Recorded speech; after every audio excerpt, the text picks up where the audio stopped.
আজকে ভাইয়া তোমার জন্য আরো একটি নতুন ম্যাজিক নিয়ে আসলাম। এই ম্যাজিকের মাধ্যমে তোমরা মাত্র 20 সেকেন্ডে যে কোনো সংখ্যাকে অক্টাল থেকে হেক্সাগোনাল করতে পারবে। এর জন্য সর্বপ্রথম তোমাদেরকে শুধু জানতে হবে 4 2 1। আগে অক্টাল সংখ্যাটাকে বাইনারিতে রূপান্তর করতে হবে। বাইনারিতে রূপান্তর করি 7 এর জন্য 1 1 1 প্রয়োজন। এই হচ্ছে আমাদের 7 এর বাইনারি মান। এবার হচ্ছে 4 এর বাইনারি মান 1 0 0, তাহলে 1 0 0।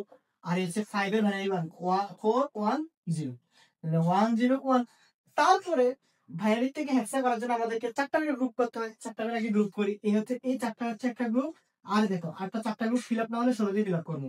এই হচ্ছে আরেকটি গ্রুপ। এবার দেখো হেক্সাতে করার জন্য এই গ্রুপের জন্য 8 4 2 1 সূত্র অ্যাপ্লাই করবো।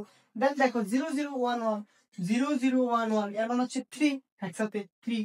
এবার এই গ্রুপের জন্য 1 1 0 0 আমরা জানি 12 12 মানে হচ্ছে হেক্সাতে সি। এই লিখলাম সি পয়েন্ট। এটা 1 0 1 0, এই দেখো 1 0 1 0। 10 10 মানে হচ্ছে এ হেক্সাতে। 10 মানে হচ্ছে কি ভাইয়া এ। এ হচ্ছে এ। এভাবে আমরা যে কোনো সংখ্যাকে মাত্র 20 সেকেন্ডের মধ্যে অক্টাল থেকে হেক্সায় কনভার্ট করতে পারবো।